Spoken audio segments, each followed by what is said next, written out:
Hello friends, welcome back to my channel. అందరూ ఎలా ఉన్నారు? బాగున్నారా? సో నేను చాలామంది అడుగుతున్నారు కదా, రీయూజ్ చేసుకోవడం నేర్పించండి ఓల్డ్ క్లాత్స్ అని. సో నేను జీన్స్ తోటే షూస్ నేర్పిస్తున్నాను. సో ఇది చేయడానికి కూడా రీజన్ ఉందండి. నా సైజుకి అయితే అసలు చెప్పులు దొరకవు. చాలామంది నన్ను నేర్పిస్తారు.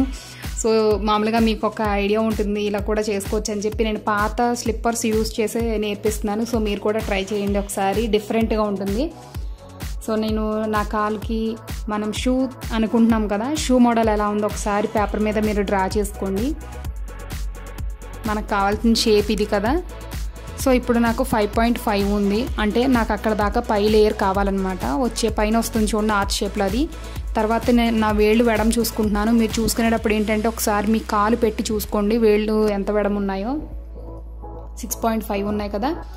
సో ఇప్పుడు ఇక్కడ ఆర్చ్ షేప్ ఒకటి వస్తుంది కదండి మనకి షూ పై లేయర్ దగ్గర, అది కూడా ఒకసారి డ్రా చేసుకోండి, మెజర్మెంట్ తీసుకోండి. అది కూడా ఇది ఎంత వచ్చిందంటే 8 ఇంచెస్ వచ్చింది.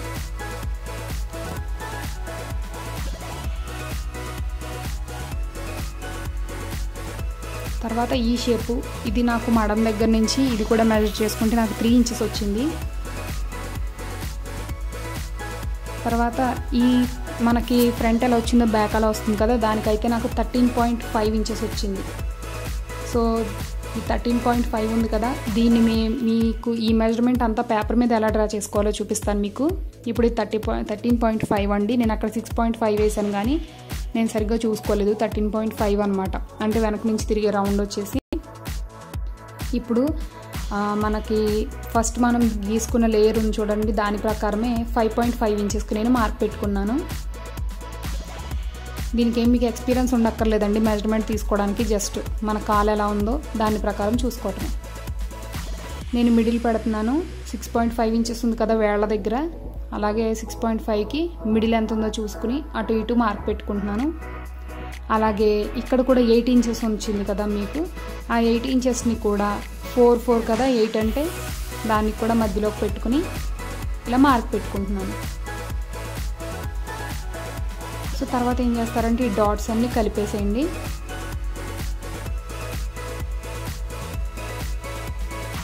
చాలా ఈజీ అండి. ఫస్ట్ పేపర్ మీద మీరు డ్రా చేసుకుంటే తర్వాత ఈజీగానే వచ్చేస్తుంది మీకు. తర్వాత ఇక్కడ చిన్నగా ఒక ఆర్చ్ షేప్ డ్రా చేయండి ఫ్రీ హ్యాండ్ తోటే. మీకు దీనికి ఏ మెజర్మెంట్ అవసరం లేదు. ఒక పక్క డ్రా చేసుకుంటే మీకు ఇంకొక పక్క కూడా సేమ్ వచ్చేస్తుంది. 2 పక్కల మీరు డ్రా చేయక్కర్లేదు. దీన్ని మిడిల్కి ఫోల్డ్ చేసుకుని కట్ చేసేసుకోండి.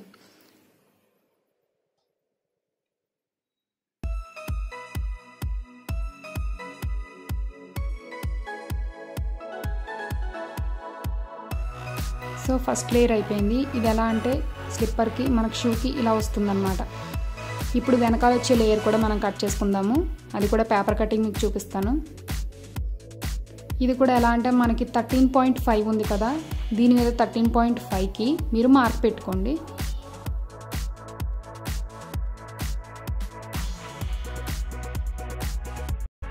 నాకు ఇలా సరిపోలేదు కాబట్టి నేను క్రాస్గా పెట్టుకున్నాను పేపర్. మామూలుగా అయితే మీరు డైరెక్ట్గా న్యూస్ పేపర్తో అయినా ట్రై చేయొచ్చు.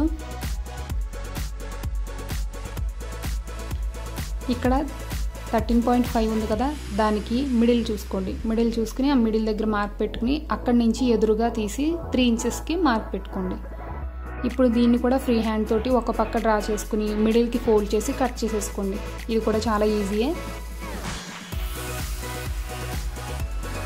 సో ఇదేమో స్లిప్పర్కి బ్యాక్ సైడ్ ఇలా వస్తుందన్నమాట. ఇప్పుడు వీటినే మీరు జీన్స్ క్లాత్తో కట్ చేసుకోండి. స్లిప్పర్స్ విషయంలో నా దగ్గర ఉన్న ఎక్స్పీరియన్స్ ఏంటంటే, నేను ఏదైనా జ్యువెలరీ కానీ బట్టలు కానీ చాలా అపూర్వకంగా చూసుకుంటారు, కాకపోతే నేను చెప్పులు చూసుకుంటాను అలాగా. ఎందుకంటే నా సైజ్ అసలు చాలా రేర్ అండి, దొరకవు. పెద్ద ఆన్లో కూడా దొరకవు. చాలా ఏడిపిస్తారనమాట ఇంట్లో వాళ్ళు కూడా. సో అందుకని నేను జస్ట్ మామూలుగా రీయూజ్ చేసుకోవడానికే చూస్తూ ఉంటాను ఏదైనా. మీకు అలాగే నేర్పిస్తున్నాను. ఒకవేళ మీరు నాలాంటి ప్రాబ్లం ఫేస్ చేసే వాళ్ళు ఎవరైనా ఉంటే ఇలా ట్రై చేయొచ్చు. మీకు కూడా సరదాగా చేయాలనుకున్నా చేయండి. డైరెక్ట్ ఏంటంటే నా అంత ఖాళీ ఉన్నాళ్ళు ట్రై చేయాలని నేను చెప్పట్లేదు. మీరు ఫన్గా సరదాగా కూడా చేసుకోవచ్చు. నేను జీన్స్ క్లాత్ కట్ చేసేసుకుంటున్నాను కదా. ఇప్పుడు లైనింగ్ క్లాత్ తీసుకున్నాను. ఇది కాటన్ లైనింగ్ అండి. మామూలుగా లెదర్ కలర్లో ఉందని చెప్పి అది తీసుకుని సేమ్ వీటిలాగా అది కూడా కట్ చేసుకున్నాను. అంటే లోపల వైపు ఆరెంజ్ వస్తుంది, పైనేమో జీన్స్ వస్తుంది అనమాట. ఇప్పుడు ఏం చేస్తారంటే ఒక స్టిచ్ వేసేసుకోండి. ఇక్కడ స్టిచ్ వేసేసుకున్నాక కట్ చేయండి ఈజీగా ఫోల్డ్ అవ్వడానికి.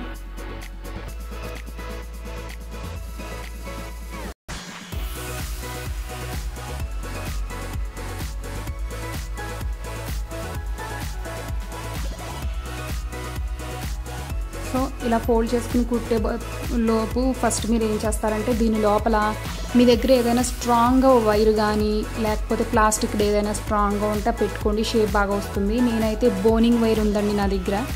నేను ఇది మామూలుగా ఏమైనా క్రాఫ్ట్లు కానీ ఏమైనా అవుట్ఫిట్స్ కానీ చేయడానికి తీసుకున్నాను అనమాట ఆన్లైన్లో. ఈ బోనింగ్ వైర్ని నేను చాలా స్టిఫ్గా ఉంటుందండి ఇది. పైగా ఏంటంటే కొంచెం మనం ఏ షేప్ అంటే ఆ షేప్కి కొద్దిగా వంగుతుంది అనమాట. షేప్ బాగా రావడానికి నేను లోపల వైపు వేయటానికి ఈ బోనింగ్ వైర్ కట్ చేసుకున్నాను అనమాట.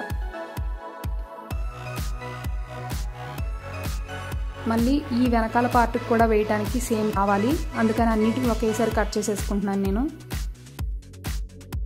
ఇది వేయటం వల్ల ఏంటంటే ఇదేమీ మెత్తపడదండి, మామూలుగా వాష్ చేసేదాకా కూడా ప్లాస్టిక్కే ఇంకా అలా ఉండిపోతుంది అనమాట. ఇప్పుడు ఏం చేస్తారంటే వెనక వైపు తిప్పారు కదా క్లాత్ని, ఇది పెట్టి కుట్టుకోండి. దీని మీద కుట్టొద్దు, నీడిల్ విరిగిపోతుంది. ఇది పెట్టుకుని దాని పక్క నుంచే కుట్టుకోండి. ఇలా ఫోల్డ్ చేసి కొంచెం గ్యాప్ ఉంచేసి అది ఎంతవరకు ఉందో అంతవరకు మాత్రం మీరు నీడిల్ పడకుండా చూసుకోండి, ఎందుకంటే నీడిల్ విరిగే ఛాన్స్ ఉంటుంది. ఇక్కడ నార్మల్గా వెనక్కి పెట్టుకుని ఒక స్టిచ్ వేసుకోండి.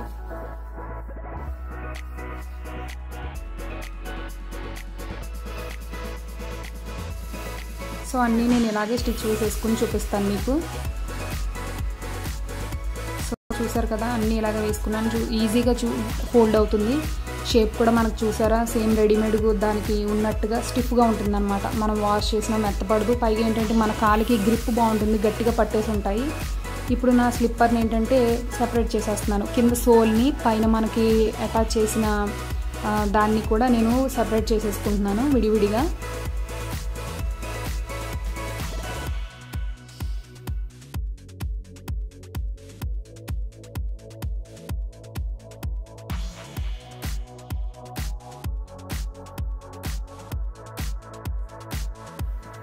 సో రెండు ఇలా మీరు సపరేట్ చేసేసుకోండి. ఇప్పుడు నేను దీనికి ఉన్నవన్నీ తీసేస్తున్నాను. సో ఇలా వచ్చింది. ఈ పై దానికి మనం క్లాత్ వేయాల్సి ఉంటుంది.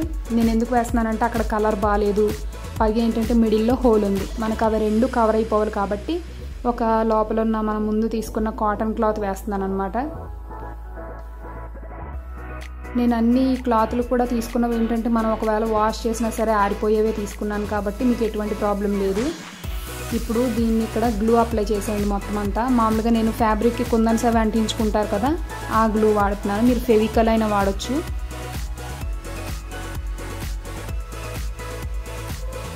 సో ఇలా మొత్తం హ్యాండ్ తోటి స్ప్రెడ్ చేసేసి ఈ క్లాత్ని దానిపైన స్టిక్ చేసేయండి. ఇలా చేయటం వల్ల ఏంటంటే మీకు లోపలది ఓల్డ్గా అనిపించదు, కొంచెం బాగుంటుంది. వెనకాల కూడా అలాగే గ్లూ అప్లై చేసేసి ఆ ఎక్స్ట్రా ఉన్న దాన్నంతా అది కూడా స్టిక్ చేసేయాలి.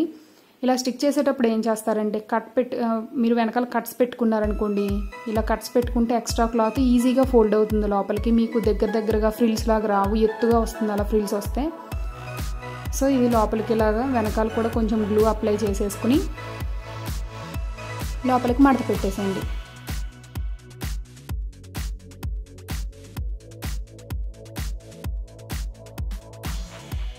సో అయిపోయింది కదా, ఇలా ఉందన్నమాట.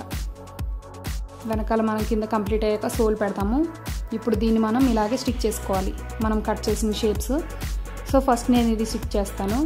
నేను ఎంతవరకు లోపలికి వెళ్ళాలో క్లాత్ కూడా మార్క్ పెట్టుకున్నాను ముందే.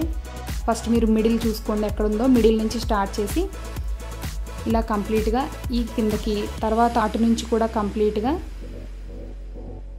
ఈ కిందకి ఇలా ఫోల్డ్ చేసుకోవాలి. నేను గ్లూ గన్తో పెడుతున్నానండి. మీకు గ్లూ గన్ చాలామంది అడిగారు కదా, నేను డిస్క్రిప్షన్లో లింక్ ఇచ్చాను, ఒకసారి చూడండి. ఎవరైనా గ్లూ గన్ కొనుక్కోవాలంటే స్టిక్స్ కూడా మీకు అక్కడ అవైలబుల్గా ఉంటాయి ఆన్లైన్లో. పైగా ఏంటంటే గ్లూ గన్ కొంచెం హీట్ అండి, మీకు కరెంట్ తోటే వర్క్ అవుతుంది అది. పైగా ఆ హీట్ వల్ల ఏంటంటే ఒక్కొక్కసారి మన స్కిన్ మీద పడితే కాలే ఛాన్స్ ఉంటుంది. గ్లూ గన్తో కూడా కేర్ఫుల్గానే ఉండాలి. సో నేను మిడిల్ పార్ట్ అన్నాను కదా, మిడిల్ వన్ చూసుకున్నాను నేను. ఇప్పుడు ఇక్కడ గ్లూ గన్ తోటి గ్లూ గన్ అప్లై చేసేసి పెట్టేస్తున్నాను అనమాట. ఈ గ్లూ మీకు వేడిగా ఉన్నంత వరకే పనిచేస్తుందండి. ఒకసారి మీకు స్టిక్ అయిపోతే దాన్ని మళ్ళీ మీరు మెల్ట్ చేయటం కుదరదు. గ్లూ గన్ కూడా తీసుకున్నప్పుడు ఏంటంటే కొన్ని గన్స్కి ఇండికేటర్ ఉండదు, మీరు కరెంట్ పాస్ అవుతుందో లేదో చిన్న లైట్ వెలిగి కూడా చూపించదు. సో మీరు దాంతో ఏమీ భయపడక్కర్లేదు. గ్లూ గన్ కొంచెం మెల్ట్ అవ్వగానే లోపల నుంచి స్టిక్ మెల్ట్ అయ్యి మీకు డ్రాప్స్ పడుతూ ఉంటుంది. దాన్ని బట్టి కూడా తెలుసుకోవచ్చు అనమాట మీరు గ్లూ గన్ హీట్ ఎక్కింది, మనం యూజ్ చేయొచ్చు అని. కానీ హ్యాండ్స్ మాత్రం కేర్ఫుల్గా ఉండాలి. ఒకసారి చేతికి అంటుకుంటే మాత్రం అసలు వెంటనే కాలిపోతుంది అనమాట.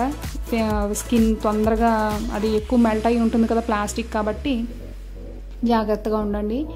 సో నేను మీకు చూపించినట్టుగానే అంటించేసుకున్నాను కదా. ఇప్పుడు వెనకాలది కూడా అంటించేస్తాను.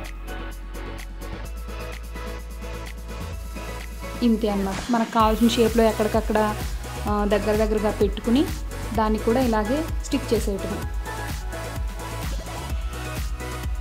మీరు దీని మీద కావాలంటే చిన్న చిన్న ప్యాచెస్ కానీ, రోజెస్ కానీ, లేకపోతే ముత్యాలు ఉంటాయి కదా చిన్నవి, అలాంటివి కుట్టుకున్నా చాలా బాగుంటుంది. షూ ఏంటంటే మనకి జీన్స్ మీద కానీ టాప్స్ మీద కూడా బాగుంటాయి అన్నమాట.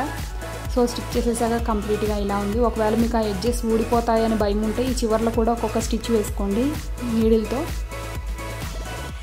సో ఇంతవరకు కంప్లీట్ అయింది కదా. ఇప్పుడు మనం మెయిన్ సోల్ ఉంది కదా కింద, దాన్ని స్టిక్ చేద్దాం. దీన్ని కూడా అంటించడానికి పెద్ద ప్రాసెస్ ఏం లేదండి. మీరు షేప్ కరెక్ట్గా ఉందో లేదో దానికి ఫిట్ చేసుకుని చూసుకోండి. తర్వాత గ్లూ గన్ తోటే అంటించేయండి. గ్లూ గన్ అనేది మీకు వాటర్కి ఏమీ కరగదు, పైగా ఏంటంటే ఊడిపోయే ఛాన్స్ ఉండదు, చాలా గట్టిగా స్టిక్ అయిపోతుంది. కాబట్టి మీకు నడిచినా సరే ఊడే ఛాన్స్ ఉండదు అనమాట. మామూలు ఫెవికల్ అయితే ఊడిపోవచ్చు, కానీ ఇది ఊడదండి. మీరు దీంతో మీరు ట్రై చేయొచ్చు. నేను ఏంటంటే ఫస్ట్ షేప్ కరెక్ట్గా చూసుకుని గ్లూ అప్లై చేసేస్తున్నాను.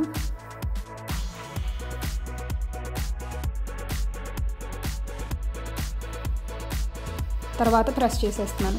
ప్రెస్ చేశాక ఒకసారి ఏదైనా బరువైనది దాని మీద పెట్టండి, కొంచెం గట్టిగా స్టిక్ అవుతుంది. లేకపోతే మీరు దాని మీద నిలబడండి. అలా అంటే కొంచెం మనం బరువు పెట్టాలన్నమాట. నేను మిగతాది కూడా సేమ్ ఇలాగే గ్లూ అప్లై చేసేసుకుని కంప్లీట్ చేసేసుకుంటున్నాను.